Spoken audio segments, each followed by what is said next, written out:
Estudo do Evangelho segundo o Espiritismo. Capítulo 9.5. A cólera. Revoltar-se o homem, à frente da vida, é recusar a oportunidade de elevar-se ante a luz da própria sublimação. Emmanuel. Sejam bem-vindos ao estudo do Evangelho segundo o Espiritismo. No vídeo de hoje, estudaremos o item 5 do capítulo 9, da Instrução dos Espíritos sobre o tema cólera. Vamos observar as psicografias e refletir dentro da doutrina espírita sobre o tema. Bons estudos. A cólera. Um espírito protetor, Bordeaux, 1863.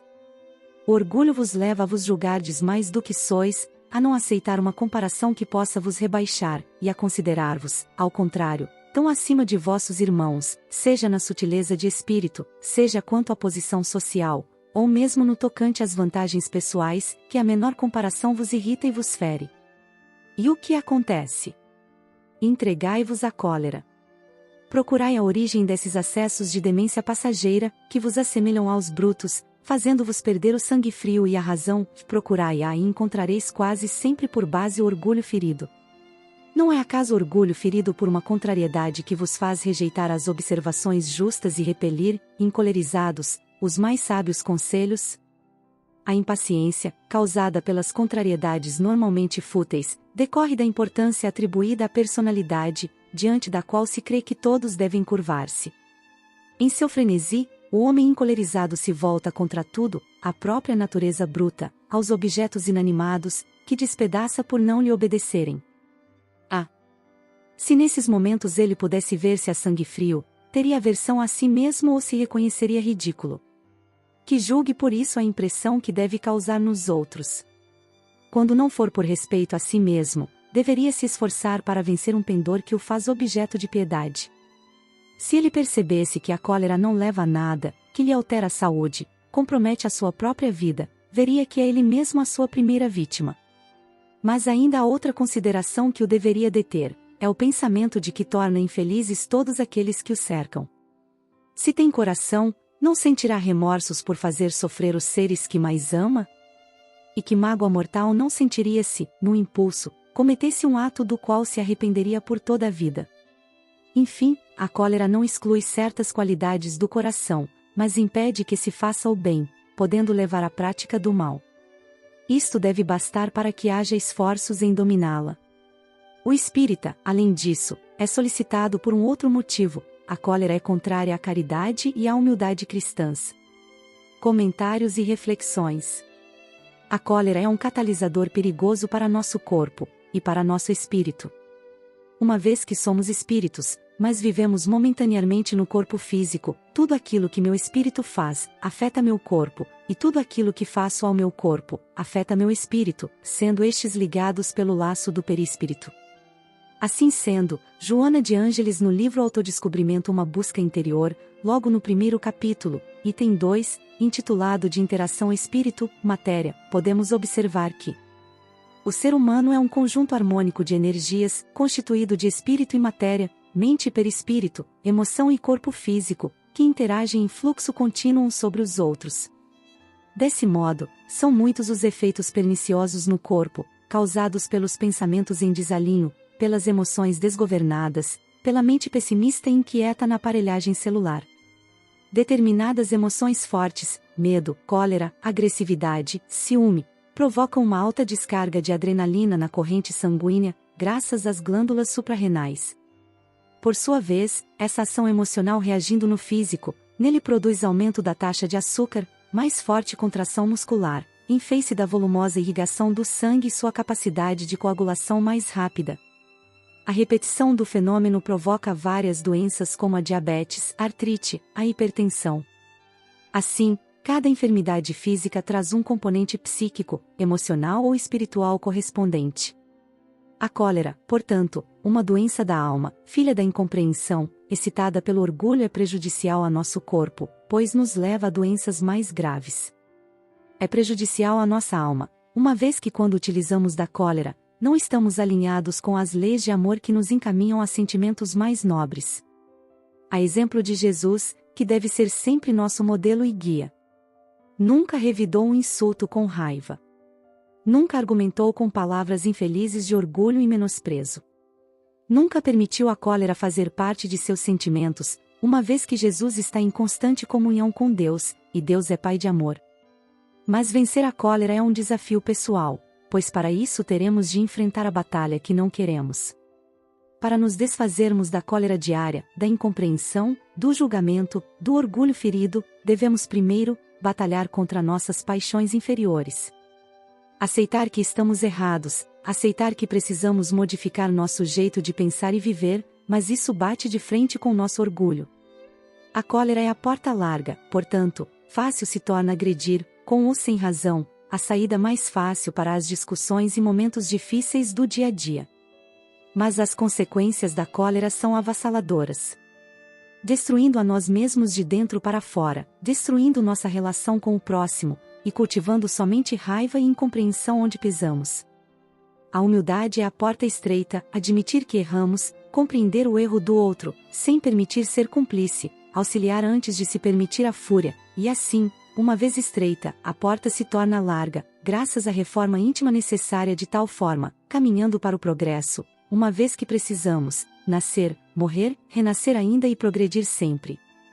Vamos observar o relato de Belarmino Bicas, que vem a cometer suicídio indireto pelo excesso de cólera, relatado no livro Cartas e Crônicas de Irmão X, capítulo 16. Depois da festa beneficente, em que servíramos juntos, Belarmino Bicas, prezado companheiro a que nos afeiçoamos, no plano espiritual, chamou-me à parte e falou, decidido.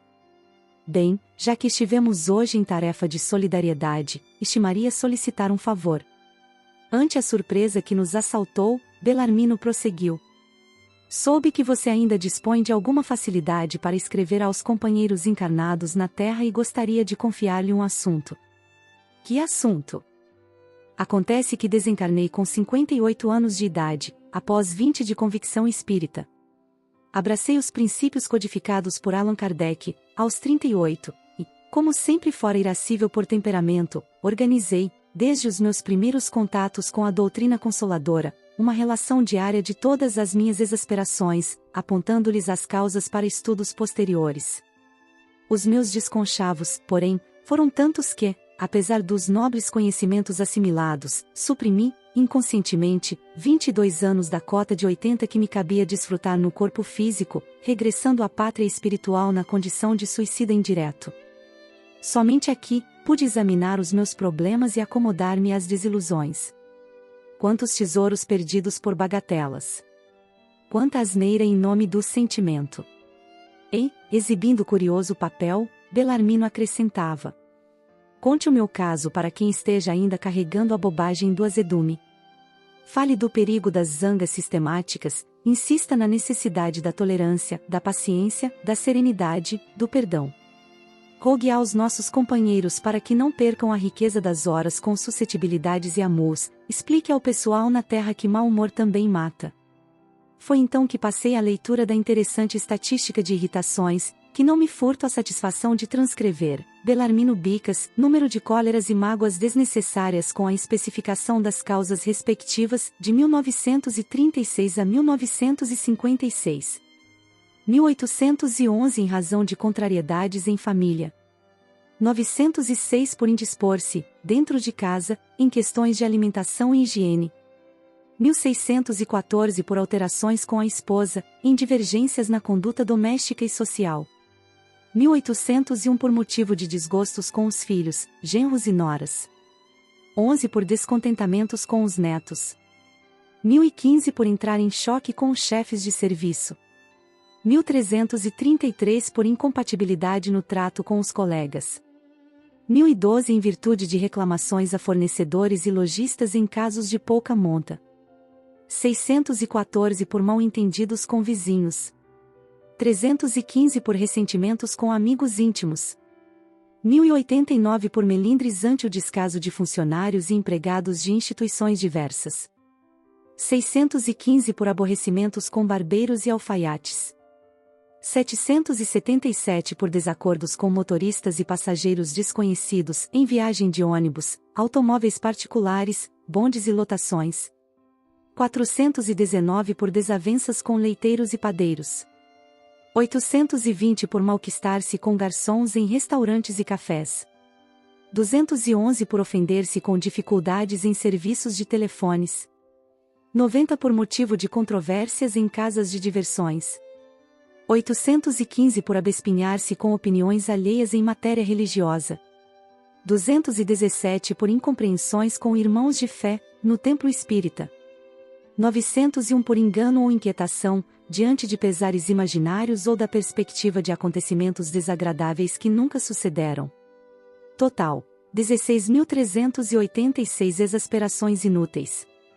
Esse, o apanhado das irritações do prestimoso amigo Bicas, 16.386 dissabores dispensáveis em 7.300 dias de existência, e, isso, nos 4 lustros mais belos de sua passagem no mundo, porque iluminados pelos clarões do Evangelho redivivo. Cumpro-lhe o desejo de tornar conhecida a sua experiência que, a nosso ver, é tão importante quanto as observações que previnem desequilíbrios e enfermidades, embora estejamos certos de que muita gente julgará o balanço de Bellarmino por mera invencionice de espírito loroteiro. Vamos agora para as reflexões acerca da psicografia de Hahnemann. Hahnemann, Paris, 1863. Segundo a ideia muito falsa de que não se pode modificar a própria natureza, o homem se julga dispensado de fazer esforços para se corrigir dos defeitos nos quais se compraz voluntariamente, ou que para isso exigiriam muita perseverança. É assim, por exemplo, que o homem inclinado à cólera se desculpa quase sempre com o seu temperamento. Em vez de se julgar culpado, atribui a falta à sua natureza, acusando assim a Deus por seus próprios defeitos. É ainda uma consequência do orgulho, que se encontra mesclado a todas as suas imperfeições. Sem dúvida, há temperamentos que se prestam mais do que outros aos atos violentos, como há músculos mais flexíveis, que se prestam melhor aos exercícios físicos.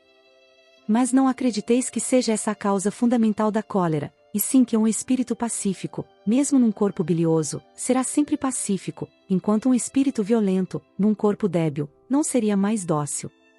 Nesse caso, simplesmente a violência tomaria um outro caráter. Não tendo um organismo apropriado para manifestar a sua violência, a cólera estaria concentrada, enquanto no outro caso, ela seria expansiva. O corpo não dá impulsos de cólera àquele que não os possui, assim como não dá outros vícios. Todas as virtudes e vícios são inerentes ao espírito. Sem isso, onde estariam o mérito e a responsabilidade? O homem que é deformado não pode tornar-se direito, porque o espírito nada tem com isso, mas pode modificar o que se relaciona com o espírito, quando está determinado a isso. A experiência não vos prova, espíritas, até onde pode ir o poder da vontade pelas transformações verdadeiramente miraculosas que se operam aos vossos olhos. Dizei, então, que o homem somente permanece vicioso porque o quer, mas que aquele que deseja corrigir-se, sempre o pode fazer, pois se assim não fosse, a lei de progresso não existiria para ele. Comentários e reflexões sobre a psicografia. Nosso orgulho muitas vezes é o que nos cega e nos impede de perceber o quão egoístas somos. O orgulho nos cega, e não aceitamos enxergar que estamos errados e necessitamos de corrigenda, nos cega até mesmo abrindo as portas da fascinação. Todas as situações de nossa jornada terrena são oportunidades que Deus nos concedeu para aprendermos a amar e perdoar, portanto, devemos com resignação e obediência, aceitar as provas e expiações colocadas por Deus em nossa vida, evitando a cólera, e utilizando sempre do amor ao próximo e da lógica e da razão para lidar com as situações.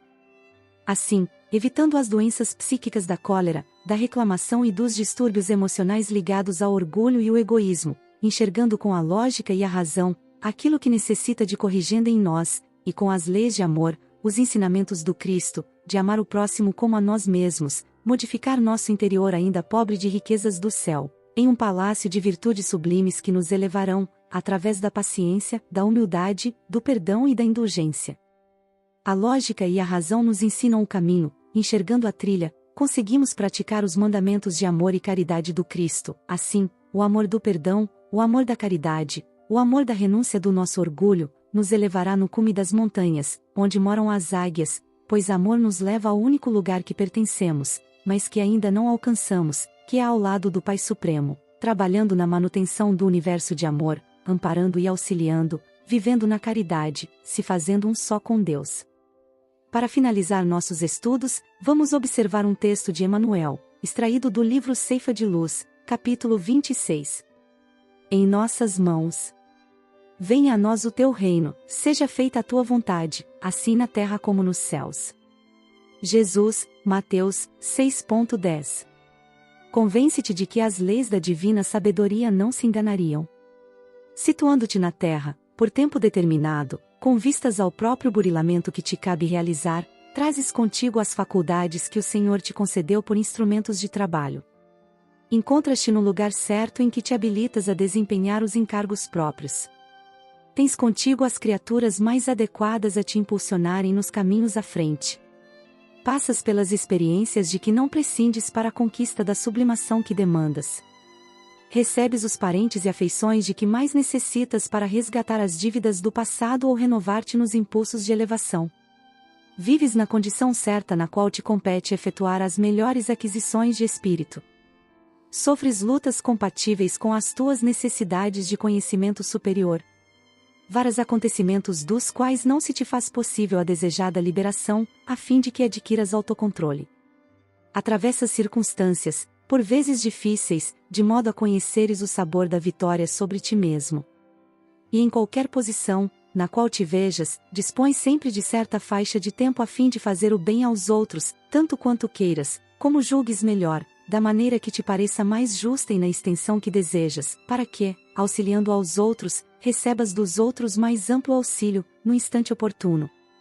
Segundo é fácil de observar, estás na terra, de alma condicionada às leis de espaço e tempo, conforme o impositivo de autoaperfeiçoamento, em que todos nos achamos, no mundo físico ou fora dele, mas sempre com vastas possibilidades de exercer o bem e estendê-lo aos semelhantes, porque melhorar-nos e elevar-nos, educar-nos e, sobretudo, servir, são sempre medidas preciosas, invariavelmente em nossas próprias mãos.